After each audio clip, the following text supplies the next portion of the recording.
We just confirmed with the New Holstein School District that Kiel buses will be redirected to New Holstein. That is just about 3 miles down the road, and that's where parents will be able to pick up their kids. New Holstein is open today, but they are giving kids excused absences if they do not choose to come to school today. We're at Saxon Harbor in front of Lake Superior, just one of the areas that was hit the hardest from the storm the other evening. We have been hearing them on a megaphone saying, somebody come out with your hands up, exit the building immediately. This is the Green Bay Police. We've been talking about the difference between the treated roads and the untreated roads. If you look at this parking lot behind us, you can see it's very wet. There's a lot of slush. When it comes to ice, it's not too bad.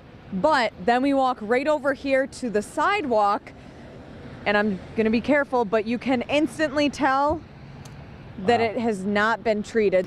Good morning, Rachel. Good morning, everybody. A different scene this morning here on Lake Winnebago than it was yesterday, where the dive team and several other officials worked tirelessly to find those 2 bodies of the missing women from the boat collision. The snowplows are working so hard this morning, but still snow-covered roads in the area. Right now we're on Washington Street here in Shawano. We just keep seeing all of the snowplows go by. People are out starting to shovel so they can head out to work this morning. There are 4 boats that completely sunk in the water, so now they have to figure out what is the risk of pollution in Lake Superior. That's what they'll be doing today moving forward, as well as continuing to assess the damage. Crews have been on scene for nearly 12 hours now, investigating a homicide that left 2 people dead and 2 people injured. You can see right here behind me that we still have firefighters and crews on scene. And then if you come over here, this is the marina where 5 boats had heavy smoke damage. We continue our storm damage coverage. We're here just one of the many washouts, and you can see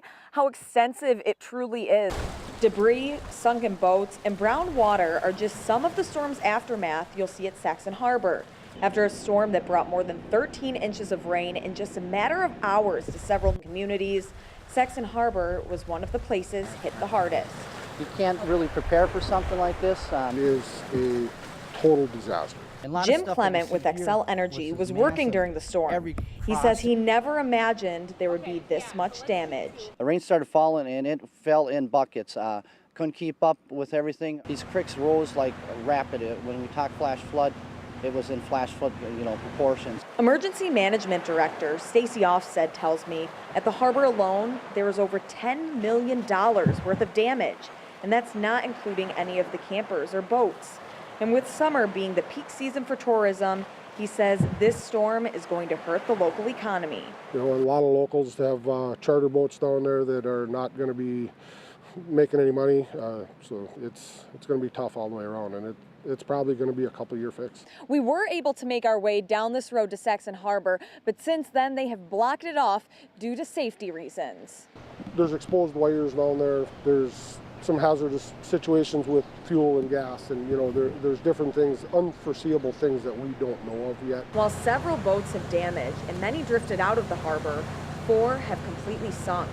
The U.S. Coast Guard is working to assess the risk of pollution from the boat's fuel. It all depends on how the vessel's lying on the bottom, the position of the vessel, and the equipment that we have, and the conditions of the environment at that time. Once the risk of pollution is under control, contractors will come in and begin damage cleanup. But it takes contractors a while to get here. And with limited budgets, the road to recovery is still out of sight. Reporting in Saxon, Lauren Kalil, Fox 11 News. He was always the kind of guy that would, at any given time, somebody needed something, he would be the very first one to raise his hand and say, I will come out and help you and do it. Former mayor of Montreal, volunteer assistant fire chief in Montreal, and an employee of a local construction company, everyone knew Mitch Koski. People say he was generous, kind, and everyone's go-to person. He would always give everything, 110% of what he could, because he cared so much about his local area. He cared so much about the people. The 58-year-old died after flash floods swept through Saxon Harbor on Lake Superior. He's been a family friend for as long as I've been around. Stacy Offset is the emergency management director of Iron County. He was Mitch's friend and called him in that night when things got bad at Saxon Harbor. That evening he was working kind of under my authority. We were just communicating back and forth via radio, and then next thing I know, no more communication. It was heart-wrenching when there was nothing we could do because we couldn't get anywhere close. We were basically stranded. As you can see, the destruction at the harbor is everywhere. Cars are still stuck. There's a UTV over there. And then there's the boats. Some are sunk. Others ended up somewhere in Lake Superior, and some remain in the harbor severely damaged. Mitch spent a lot of his time at Saxon Harbor with his wife, Kathy. Kathy was at the harbor when the storm hit, but was able to evacuate with friends. This memorial is just one way that the community is trying to remember Mitch Koski. He was a volunteer firefighter at the Montreal Fire Department. Other volunteers placed his uniform out front. The flag is at half staff. Flowers and letters also lay with his uniform as the community remembers the man who touched so many lives. We also caught up with family and friends at one of his favorite hangouts, Annie's in Guile. They tell us they don't want to mourn Mitch because that's not what he would have wanted. We've done nothing but talk about his life, celebrating his life, talking about how, all the good times we had here with him, all the funny stories. While the storm brought devastation and loss to so many communities, Mitch's memory will live on through the people he's touched. Reporting in Iron County, Lauren Kalil, Fox 11 News. Washouts like this are a common sight for many areas in northern Wisconsin. The water levels here started hitting these roads here and taking out these culverts, and it was just a trickle-down effect. The culvert systems here couldn't handle the amount of water that we had coming through. This is a washout on Highway 122 in Saxon in Iron County. It's hard to imagine just how big this is until I stood in front of it myself and looked down. You don't plan for this stuff, so this is going to something that you have to hopefully can get some state and federal funding for to help repair. Jim Clement works for Xcel Energy, but he knows the roads so well up here because he used to be the Iron County Highway Commissioner. He witnessed the storm's impact as it was hitting the area. Just a few miles up from this washout on Highway 122, there's another one. This is the main road leading into Saxon Harbor on Lake Superior. We're working on the primary roads. Those are number one here to also get people in and out, but also try to get repairs done on these, from the electrical lines to the road repairs and all the other stuff that comes along with that. Knowing that the cleanup and rebuilding will take years, even the smallest of things are affecting people in the area, from garbage pickup to package delivery, pumping gas, and commuting. The Days Inn in Hurley has been near capacity for the past several days because so many roads are impassable from the storm damage.